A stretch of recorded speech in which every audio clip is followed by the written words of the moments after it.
Baik, Bismillahirrahmanirrahim. Assalamualaikum warahmatullahi wabarakatuh. Selamat pagi dan selamat sejahtera untuk kita semua. Jadi, pertama-tama perkenalkan nama saya Andi Siti Aziza Dalauleng. Pada hari ini, pertama-tama saya ingin mengucapkan selamat datang pada kelas pelatihan yang akan saya bawakan pada hari ini. Jadi, pada hari ini kita akan membahas terkait uji reliabilitas menggunakan JASP. Namun, sebelum kita masuk ke bagaimana cara kita menguji reliabilitas menggunakan JASP, pertama-tama kita harus mengetahui konsep reliabilitas itu apa sih. Nah, jadi, Azwar 2016 mengemukakan bahwa konsep utama reliabilitas itu merupakan tingkat kepercayaan hasil dari proses pengukuran. Nah, jadi hasil dari suatu pengukuran itu dapat dipercaya apabila hasil yang diperoleh itu relatif konsisten, yang maksudnya apabila kita memiliki satu data dan data itu dites, diuji reliabilitasnya menggunakan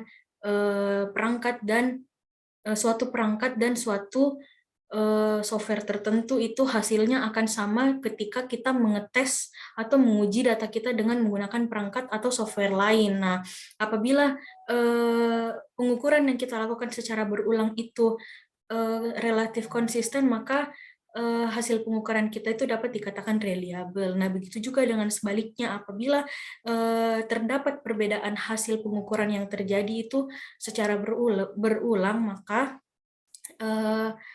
itu menunjukkan bahwa hasil pengukuran kita itu tidak dapat dipercaya atau tidak reliable. Nah, berikutnya mungkin teman-teman mungkin bertanya, berapa sih skor reliabilitas itu agar data kita itu dapat dibilang reliable. Nah, di sini Periantalo 2015 itu menyebutkan skor reliabilitas itu bergerak dari angka 0 sampai 1. Nah, semakin mendekati 1, maka hasil pengukuran kita itu semakin reliable. Begitu pula sebaliknya, di mana semakin mendekati 0, maka hasil pengukuran kita itu semakin tidak reliable. Nah, berikutnya adalah klasifikasi skor reliabilitas. Nah, di sini Periantalo 2015 juga mengklasifikasikan koefisien reliabilitas, yang dimana apabila skor kita lebih dari atau sama dengan 0,9, maka data kita itu diklasifikasikan reliabelnya itu sangat bagus. 0,8 sampai 0,89 itu bagus, 0,7 sampai 0,79 itu cukup bagus, 0,6 sampai 0,7 itu kurang bagus, dan di bawah atau sama dengan 0,6 itu tidak bagus.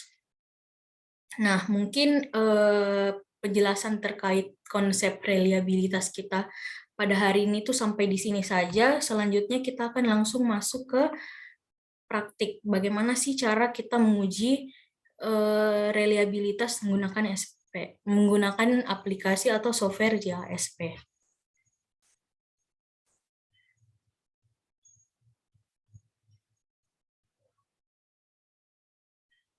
Nah, baik. Jadi di hadapan teman-teman sekarang sudah terlihat jendela aplikasi atau software JASP. Nah, di sini saya sudah memasukkan data saya, yang dimana data ini terdiri dari kurang lebih 50 item, yang dimana data-data tersebut akan kita uji reliabilitasnya, apakah dia termasuk reliable atau tidak reliable. Nah, pertama-tama teman-teman harus mengetahui bahwa sebelum kita menginput data kita ke JASP, kita harus menggunakan file data yang berformat CSV yang kita save dari Microsoft Excel. Jadi data yang ingin kita input ke JASP ini harus berformat CSV. Nah, langsung saja di hadapan teman-teman sudah ada data yang saya sajikan. Teman-teman perlu diperhatikan juga bahwa di sini semua item itu sudah berjenis data scale. Nah, scale kan. Nah, tapi di data 1 dan data 2 ini belum terubah jadi data scale. Jadi teman-teman itu perlu memperhatikan hal ini, karena hal ini juga dapat mempengaruhi hasil pengukuran kita. Nah, jadi untuk mengubah jenis data kita teman-teman tinggal klik simbol ini, kemudian menggantinya dengan scale. Nah, apabila sudah tidak ada yang berjenis data selain scale, kita langsung dapat menganalisis data ini. Nah, teman-teman langsung memilih reliability, kemudian pilih undimensional reliability di bagian klasikal, kemudian memasukkan semua data sampai habis. Teman-teman harus memasukkan data.